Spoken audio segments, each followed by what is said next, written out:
So, remember how I said Descendants Generation 2 would have to do a lot to get my attention?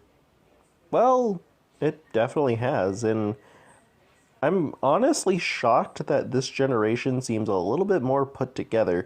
Mind you, it has issues, and we'll definitely talk about that in the second part, but I'm shocked at how excited I am for this generation compared to when news was very slow in the beginning. I think one of the biggest things that kind of made me a bit more excited about this generation is that the old director and old writers from the first three films are gone. And to be honest with you, I think that's for the best. I gotta be honest with you, I recently rewatched the first three films, and my stance from my last video on Descendants still remains true. It's a franchise that's very important to me, but I could also be very critical of it. And honestly, ever since Ariana Hook put things into perspective, you definitely notice things, but I still enjoy it. But Generation 1 it's incredibly bumpy. And because of it, I can still love it, but also have a very push and pull relationship with it. And, well, I gotta be real with you. I think it's best to leave those directors and writers back in Generation 1 during the push and pull era. I mean, while the push and pull exists in that era, I think it's fitting for a Generation 1, like a rough Generation 1. And, I mean, at the end of the day, I mean, it worked out for a very rough start for a generation, but it worked out, so now other writers can come in and do their own needed change to the franchise, and I think we're on the right track to a better Descendants franchise. In my old video, I said that it'd be nice for Descendants to not be political. And hearing that, you might be thinking, oh no, Spectre's turned anti woke. Oh no, no, no, that hasn't happened. But when the franchise wanted to get political, it was weird. Like, I'll say it, the Isle of the Lost books are weird as hell. Like, it's so, like, you'd be reading it and you're just like, this is from Descendants? The DCOM franchise, it's a very weird whiplash. And that's not to say that the first three films weren't void of political stuff, but mind you, I rewatched the films and I was shocked the film came out in 2015.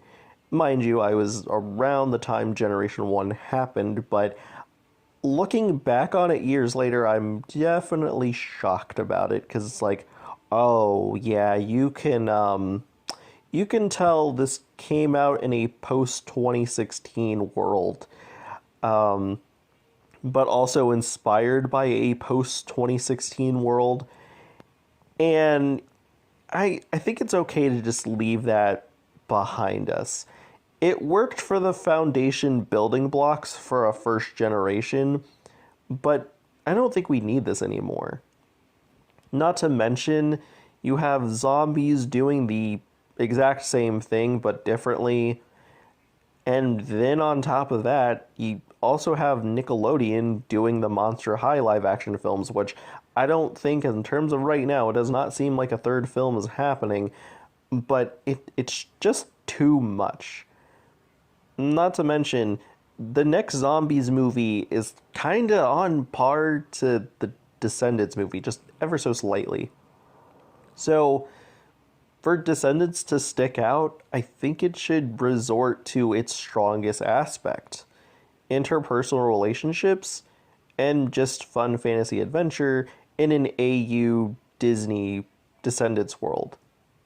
That's the franchise's strong suit, and wow, I was pretty shocked at what they're doing. I was shocked that the conflict between Wonderland and Auradon stems from the fact of interpersonal relationships making the Queen of Hearts go down the rabbit hole of villainy. Pun entirely intended there. And honestly, that cooks.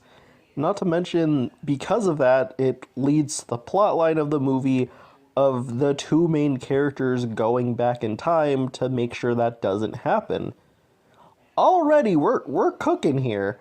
We're really back to the essentials of what makes Descendants work: interpersonal relationships and girly pop adventures. Like, we're kind of back. Now, in my old Descendants to Generation 2 thoughts, I guess, I originally said that I don't think we need the Isle of the Lost books, but this first book kind of persuaded me that maybe, at least for now, for the first book, they're kind of cooking with this. Not only that, but I feel like this book kind of sets up a sequel, and again, we'll talk about the negatives in part two, but let's stay positive. I think for right now, this book setting up Red as a character, the conflict with her mom, but also introducing her own version of the four core, or the core four, I mean, where this is some good setup. Now, I do personally believe that Wonderland was definitely on the map and was something that they were planning to do. Again, it was teased like in the last couple of minutes of the Ben and Mal wedding. I believe it, but Red is honestly both Ben and Mal combined together. And you would think that would be not so much of a great thing, more so from the Mal perspective.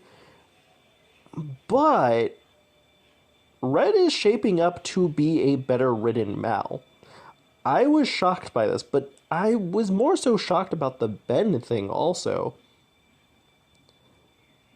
So, I feel like the Queen of Hearts being a known narcissist and pretty much treating her child like that makes sense. It like, and there's a reason as to why Red is rebelling. This works. So we have like a reason. Now, not to say that Mal didn't have a reason, but in the Isle of the Lost books, a lot of it just stems from edgy girl character, really. That's really all Mal had, not to mention she was not a pleasant person.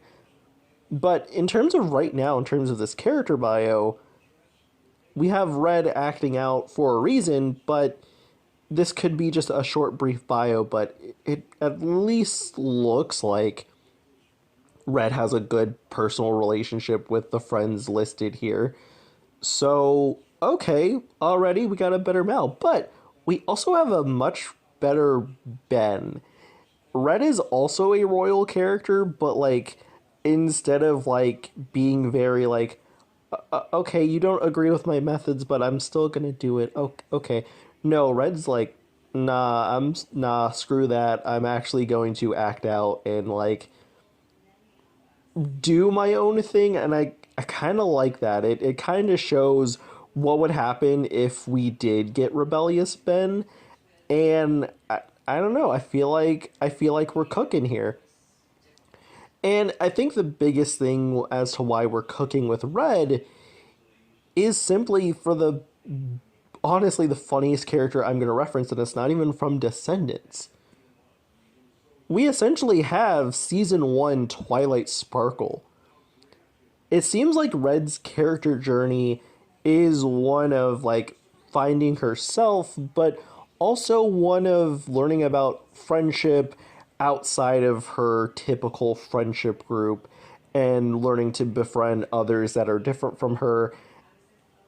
And that works. This works. And then also that kind of brings me to the thing. Red and Chloe have a Broppy type of relationship from the first film. I know I'm a Trolls fan, I get it, but I think it's a good frame of reference. You have two characters with different personality types, and they have to go off on a big adventure together, and they bounce off of each other pretty well. There's a reason why I'm not really talking about Chloe as much, because the only character bio we really have is that, like, she's a very, like, organized type of character, semi strict coded, I guess. But like from the trailer, even though we have that as a character bio, she's very much the sunshine character to Red's sarcastic, gloomy nature, it seems. So yeah, we got movie one Broppy here. And really altogether, if Red's going on this type of path that I'm assuming from the movie and the Isle of the Lost book, we've pretty much avoided all of the issues Mal had in her first three films. More so movie three, in my opinion, but there were still some implications that weren't great in the first and second film. So really, the fact that we're avoiding this is actually pretty good. Not to mention a new director and writer staff also helps in this case as well. So honestly, I think we're honestly on a better path for Descendants Generation 2.